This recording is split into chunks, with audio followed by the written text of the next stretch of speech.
Welcome to the Implementing CDBG webinar series presented by the New Hampshire Community Development Finance Authority, also known as CDFA. My name is Ed Geiger, and the topic for this module is labor standards. You can download a copy of the PowerPoint slides for this webinar from the CDFA website for your reference. Let's get started. Before discussing the details about federal labor standards, we want to discuss why they are crucial to CDBG projects beyond the legal requirements. While labor standards may impose added costs and an additional regulatory burden, these requirements do work towards shared federal agency goals of supporting community development and providing economic stability for low and moderate income workers. Labor standards guarantee fair wages and compensation for workers. Also, it assures that contractors have a level playing field when bidding on CDBG projects. Your grant agreements passing down funds from CDFA to the local government and any subrecipients must incorporate these requirements. Failure to comply with these requirements can subject all or part of your grant to recapture and eliminate you from eligibility for future funding. Plus, obviously, labor standards are statutorily mandated. Section 110 of the Housing and Community Development Act requires that CDBG funding be spent in accordance with federal labor standards requirements. In today's webinar, we will cover the range of topics shown on this slide. In providing a basic 101 session on labor standards, we will cover compliance principles and statutes, local government or grantee responsibilities, contractor responsibilities, nearly all of which extend to subcontractors, understanding wage determinations and classifications, certified payroll report requirements, when things go awry, in other words, enforcement and restitution actions. Finally, we will provide other sources of information, including federal resources, to assist you in administering labor standards. How is it that Davis-Bacon and several related acts became applicable to federal construction projects and specifically applicable to CDBG? The Davis-Bacon Act does not specifically reference most HUD construction work as applicable in the Act itself. It references federal construction and public works projects. Instead, CDBG is required to apply Davis-Bacon and other labor acts as a result of Section 110 of the Housing and Community Development Act of 1974. Two other significant acts that became applicable to CDBG-funded projects are the Contract Work Hours and Safety Standards Act, as well as the Copeland Anti-Kickback Act. Collectively, these are known as the Davis-Bacon and Related Acts, or DBRA. We will now summarize the requirements of each act. Davis-Bacon has been around since 1931 and amended twice in 1935 and 65. Its original purpose was prompted by concerns about the conditions of workers, displacement of local workers by migrant workers, and competitive pressure towards lower wages. The law requires payment of prevailing wage rate as determined by the U.S. Department of Labor to all laborers and mechanics on federal government and District of Columbia construction projects. The Housing and Community Development Act is what mandates that CDBG projects are applicable to Davis-Bacon. The Davis-Bacon Act imposes wage requirements for any prime contract for construction in excess of $2,000. Even if the dollar threshold is not met for a subcontractor, the prime or general contractor prevails in terms of Davis-Bacon applicability. Prime contractors also include construction management firms or construction managers that serve in the same capacity as a prime contractor. It is important to note that the Housing and Community Development Act does provide one exemption from Davis-Bacon for residential projects of fewer than 8 units. More about that in a moment. The Act is site-based, meaning it applies to labor at the construction site. Work done off-site, for example, modular housing units and manufactured components like roofing trusses shipped to the work site are not covered. Construction does include new construction, alteration, and/or repair, including painting and decorating of public buildings and public works. CDBG funds used to finance a project triggered DBRA, or Davis-Bacon and Related Acts. Financing can also mean paying interest or reducing interest on construction loans and financing takeout. Even if there are multiple sources of funds or other private sources have a larger share of the project funding, as long as it uses CDBG resources, Davis-Bacon still applies. Soft costs are not applicable to wage rates. Soft costs can include acquisition, architectural and engineering fees, professional services like legal, accounting, and management consulting, and certain other expenses. For example, furniture, business licenses, real estate taxes, or tenant allowances for such items. Also, the Housing and Community Development Act specifies one important exemption for CDBG. It exempts residential properties less than 8 units from Davis-Bacon. But the definition of one property is not the same as one building. Property is defined in this exemption as one or more plots or parcels commonly owned and operated as one rental, co-op, or condominium project. The total number of units under this definition of property determine whether or not the project is exempt, not simply the number of units. Typically, single-family homeowner properties are excluded. Examples of a property exceeding the 8-unit threshold include 5 townhouses side by side, which consist of 2 units each, 3 apartment buildings, each consisting of 5 units and located on one tract of land, or 8 single-family, not homeowner houses located on contiguous lots. Here are 2 other caveats to when labor standards must be applied to construction activities.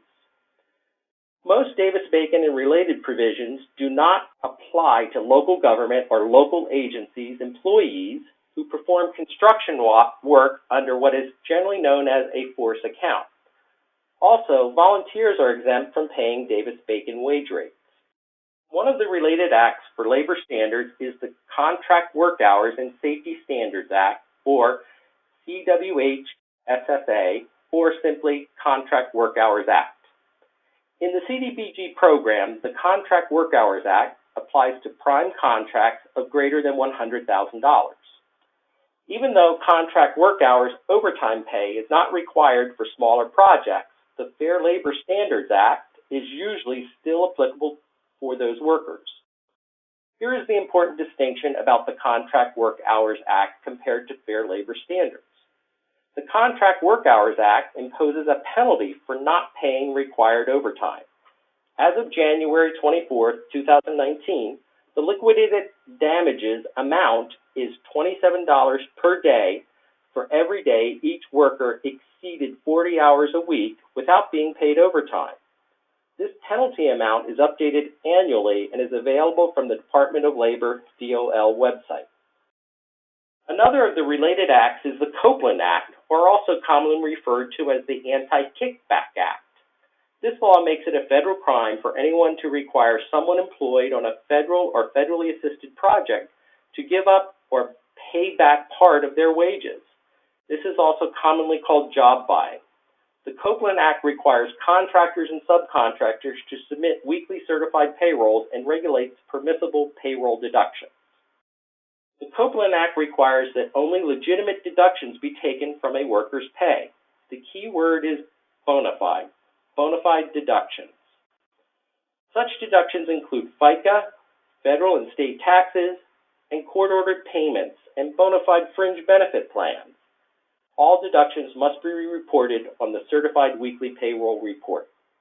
Prevailing wage rates are found at the Department of Labor, or DOL, website and should be accessed by the grantee or person designated as your local labor standards officer.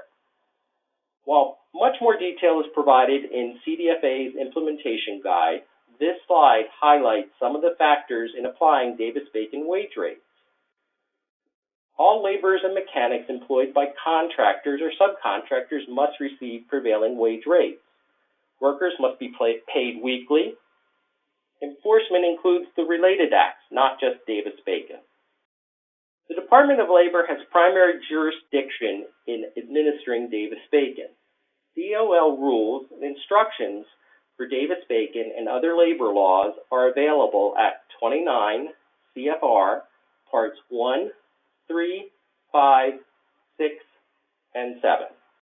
The next few slides provide an overview of the local government responsibilities. We will be drilling down into more detail on several of these steps. Designate an LSO. The local government grantee or subrecipient, whichever entity is executing construction contracts, should establish a Labor Standards Officer, or LSO, to ensure compliance with Davis-Bacon and related acts. Request a wage decision. Using the DOL website system to acquire proper wage decisions and making sure it is included in the contract and bidding documents. Include federal labor standards provisions. Make sure the HUD 4010 form is in the contract and bidding documents. Keep in mind this is not the only required attachment or inclusion. For example, you must have Section 3 and equal employment opportunity clauses as well. Check for contractor eligibility. Make sure the contractor is not on the debarred list for federally funded projects. This requirement applies to subcontractors as well. More information about procurement requirements can be found in the Procurement chapter of the Implementation Guide. Hold a pre-construction conference using the CDFA checklist. Review the weekly payrolls for accuracy, proper deductions, payment of overtime, and fringe benefits. Conduct employee interviews, which need to be conducted with workers on site. Enforce restitution to underpaid workers. You need to inform the prime contractor of any underpayment and keep written records of the restitution process. Maintain a thorough contract management system. Keep accurate written records of the entire process. We will cover additional details for all of these requirements during this webinar. The first of these topics we will focus on is the wage decision, or wage determination. Davis-Bacon wage rates are provided in a wage decision that lists the required wage and fringe benefits in an hourly rate. Grantees must assure that the wage rates are in the bid and contract documents. The local LSO, Labor Standards Officer, can obtain wage decisions via DOL's website. The current Davis-Bacon wage rates can be accessed online at www.wdol.gov.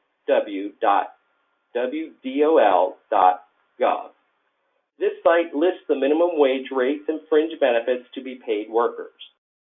Remember, these wage rates apply to workers of all subcontractors as well. The rates are established by geographic areas, usually a county or group of counties. Rates are modified periodically, but generally come out on Fridays. The rates are issued for 4 categories of construction and may vary according to those 4 types of construction. The definitions for these 4 categories based on type of construction are provided on this slide. Remember, for CDBG, Davis-Bacon applies to 8 or more housing units or any other construction work project greater than $2,000. The 4 categories consist of building, which includes residential structures of greater than 4 stories, residential, which includes homes and apartments up to and including 4 stories, highways for streets and road construction as well, and heavy. Heavy is often distinguished based on characteristics of particular projects, generally including projects such as dredging, water and sewer lines, parks and playgrounds, dams, major bridges, and flood control construction. Lock-in. Lock-in refers to the date at which the wage decision becomes effective and frozen for the duration of the project, no matter how long the project takes. The LSO must verify that wage rates have not been updated before issuing a lock-in date and notice.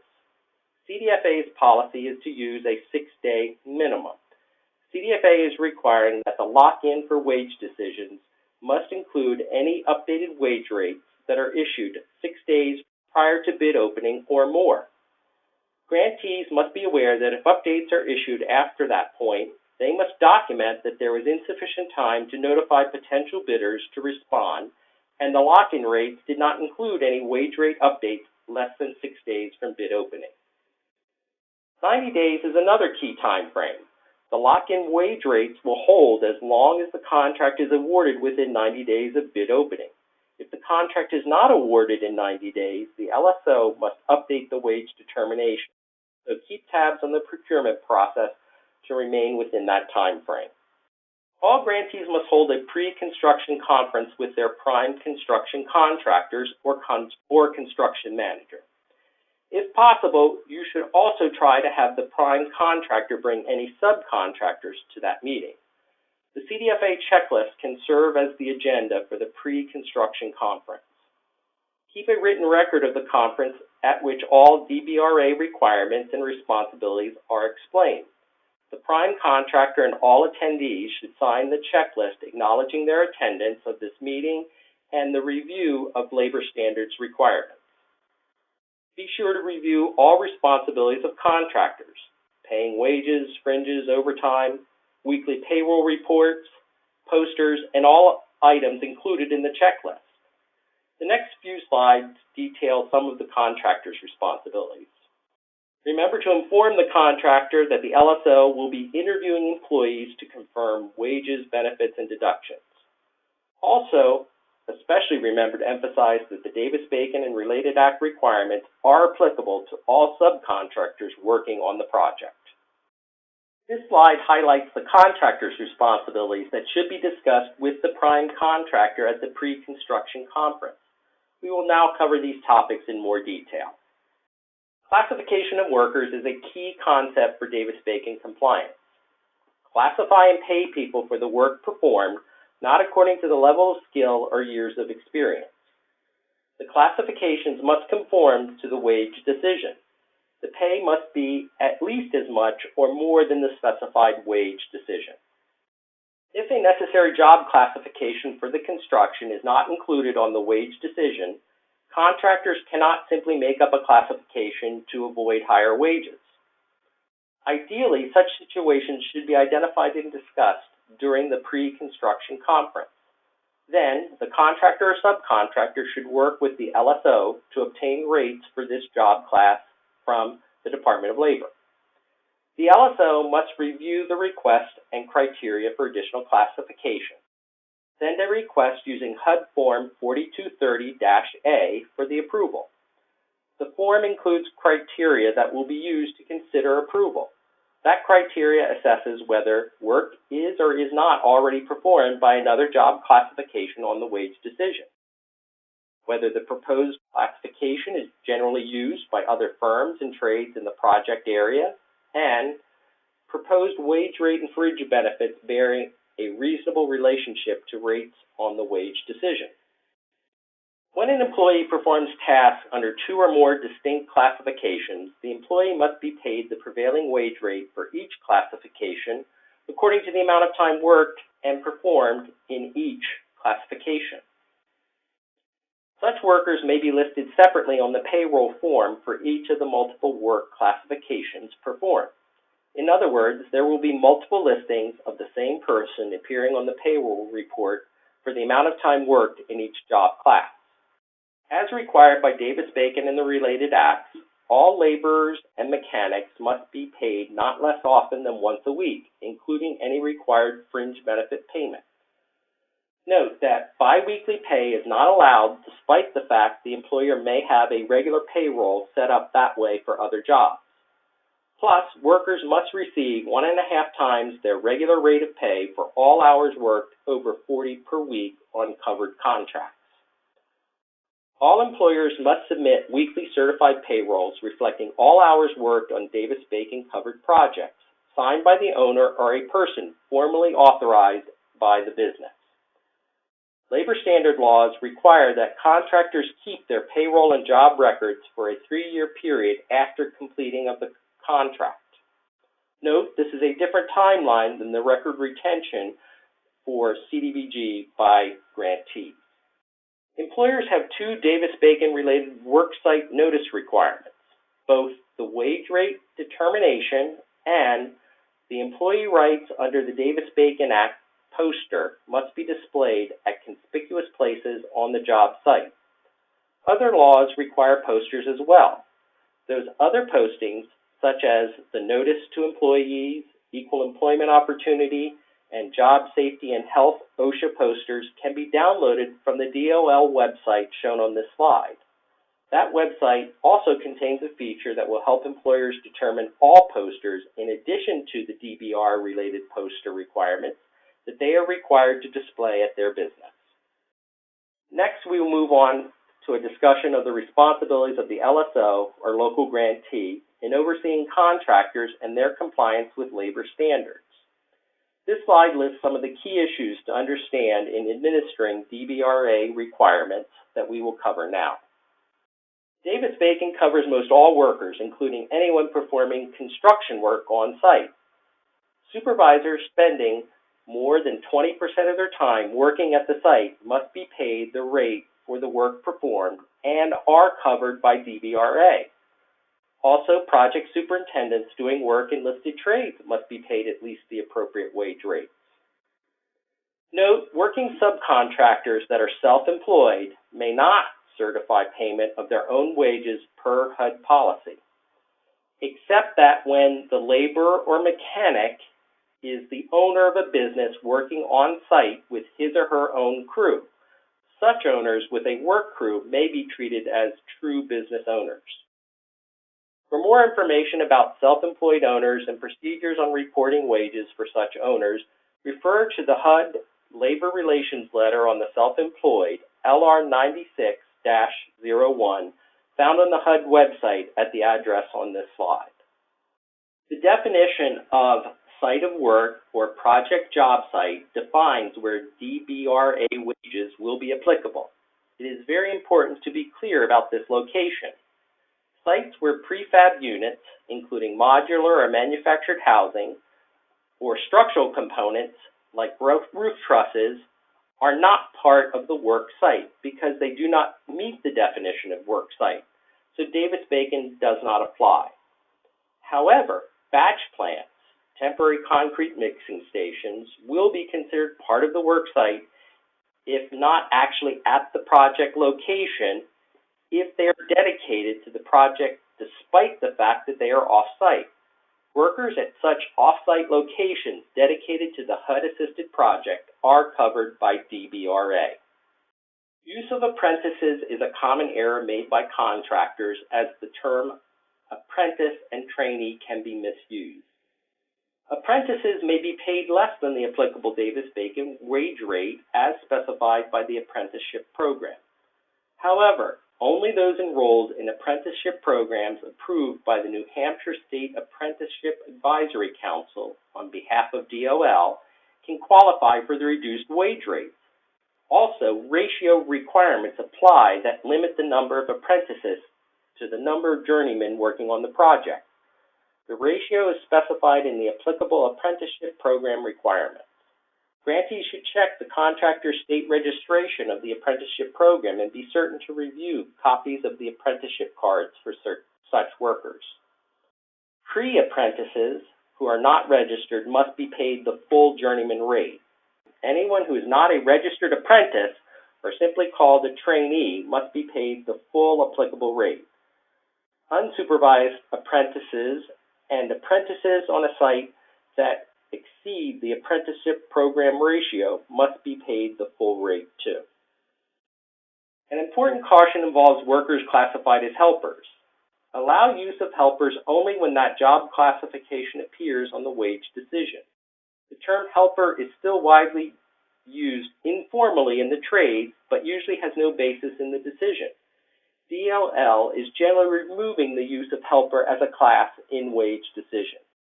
If helper is not in the wage decision, there is no helper, so don't allow contractors to use such a pay scale.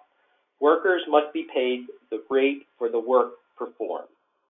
Again, as stated earlier, the key word for all fringe benefits is bona fide. It's always acceptable and recommended to ask for documentation of fringe benefits, particularly if you have no experience with that benefit provider or plan, or if there is no union contract with a benefit package in place. Absolutely ask for documentation if it is not one of the traditional fringe benefits such as health insurance, life, disability, dental insurance, or a retirement plan. Mandatory deductions are not fringes. Fringe benefits do not include FICA taxes and do not include contributions required by law such as workers' comp or unemployment compensation. Uniforms, travel time, and use of a vehicle do not count as fringe benefits either. The statement of compliance and related materials in the certified payroll report must document how fringes are paid, clarifying whether they are paid to a fringe benefit plan or paid in cash to workers. Construction managers that execute contracts with other construction firms are considered prime contractors for purposes of Davis-Bacon and related acts. Prime contractors are responsible for having all employers pay the wage rates and including labor provisions in all subcontracts and lower tier contracts, specifically including the HUD 4010 form provisions and other mandatory contract language.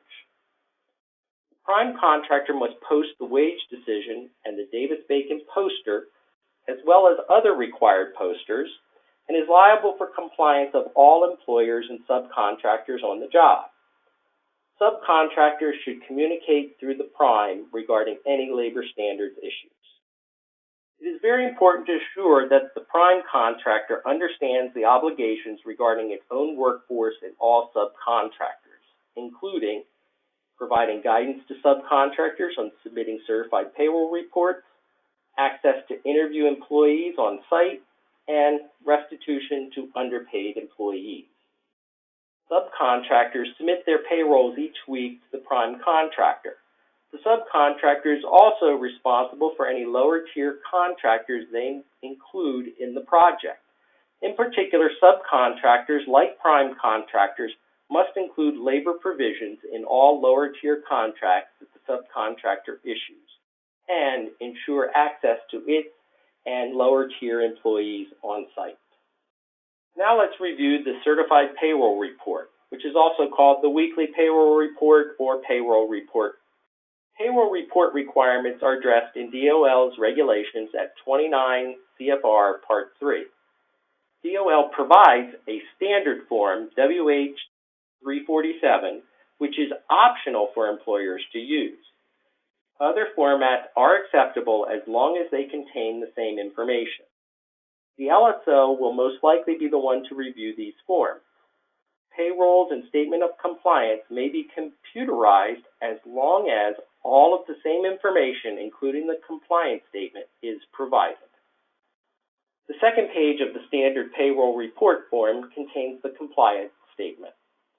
An original signature in ink is required by a corporate official or owner on that page. Note, emails, faxes, PDFs, and photocopies are not acceptable. The CDFA Implementation Manual contains an owner authorization form to delegate another person other than the owner or corporate official to sign the payroll report. Be sure to obtain that form when someone else is signing the reports. Certified payroll reports, like workers' pay, must be completed weekly, regardless of whether the employer has a biweekly payroll process for other jobs. Reports should clearly identify first and final week reports and number all others consecutively. If a break in work performed by an employer occurs, an optional no-work payroll may be submitted in order to clearly document or track work records. If no work occurs for multiple weeks, a single no-work form with dates of coverage is acceptable. Payrolls must be legible and complete. The prime contractor should report all payrolls submitted to the grantee. Again, labor records should be held by all employers for 3 years after completion of the contract. The Social Security number is very important. It is key to finding underpaid workers. Employers only need to list a Social Security number one time or provide it in an optional roster of employees separate from the weekly report. It is important to confidentially handle personally identifiable information. The Reporting and Record-Keeping chapter of the CDFA Implementation Guide addresses this concern. Each classification should mirror a job title on the wage rate decision so it can be checked. It should not be whatever title the business uses or informal titles. Payroll reports must document hourly rates as either straight or overtime hours. The report must show the calculation to convert piecework payments to hourly rates, if applicable. as well as document the apprenticeship rates with the registration-approved rate and ratio of apprentices that are permitted. Contractors should only report on the specific Davis-Bacon covered project, not hours worked on other projects or non-related job sites. There are a couple exceptions to reporting on Davis-Bacon covered projects on the certified payroll report. Payroll reports must show both gross wages earned for the project and gross wages earned from all work performed that week, including the covered project and anywhere else. Also, the report should show the actual net pay, including all work sources. Allow bona fide deductions only. Have employers document deductions other than taxes, such as child support or garnishment, with court orders that outline these withheld amounts. For any voluntary deductions, such as savings accounts, voluntary 401k contributions, or savings bonds, the employer should provide written authorization by the employee. Interviews are an important step in the compliance process. DOL prior practice required grantees to conduct on-site interviews with a representative sampling of all laborers and mechanics on each project. However, DOL does not impose a required quota or minimum percentage. Instead, the LSO should target interviews based on factors identified in the review of certified payroll reports. HUD considers focusing interviews a far more effective means of utilizing on-site interview resources. The LSO should ensure all trades included in the project are interviewed. Also, interviews should occur during all phases of construction being performed. An attachment document included with the CDFA implementation guide provides guidance on payroll falsification indicators. This document will also help grantees target interviews. The LSO should utilize the Federal Labor Standards questionnaire to conduct and document interviews. The person conducting the interview should either provide or mail the questionnaire if an employee is reluctant or appears under pressure in answering questions. Document answers and results of all interviews using the Record of Employee Interview form, also called HUD Form 11. Once a violation is confirmed, the LSO should notify the firm and/or prime contractor. Wage restitution must be calculated and documented by requiring the employer to submit a correction certified payroll report, which is a new separate payroll report, not a revision or edited version of the report that contained the underpayment. This additional report should indicate correction and describe the restitution paid wages, which is the difference between the amount paid and the correct amount owed to each worker. Also, the LSO should seek a restitution wages and affidavit form signed by each worker receiving restitution wages. Payment of funds to the contractor should be withheld by the LSO or grantee if violations are not corrected promptly. Funds should be deposited in an escrow account if the matter is under appeal or workers cannot be found. After 3 years, any remaining escrow amount should be forwarded to HUD.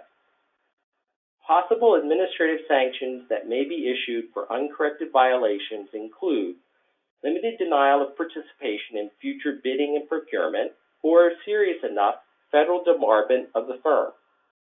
There are 2 enforcement reports that the LSO is responsible to complete. A Section 5.7 report must be submitted to CDFA when violations of underpayments are either greater than $1,000 or there are willful violations. This report is due after completing an investigation and after final disposition is reached at the local level. The semi-annual Labor Standards Enforcement Report is also sent to CDFA.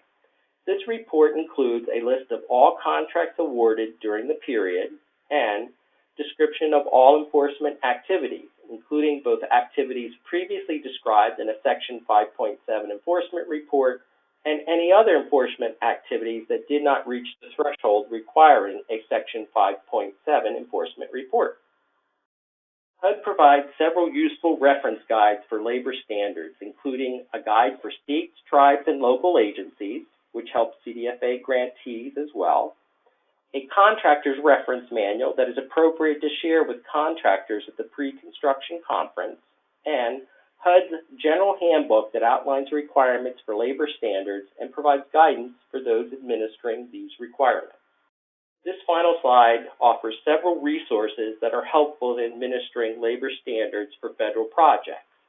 There is additional information related to labor standards requirements discussed as part of two other modules in this series of webinar trainings. Those two modules are the procurement webinar and also the reporting and record keeping webinar. That concludes our presentation on labor standards. Should you have any questions, please contact a CDFA program manager using the contact information on this slide.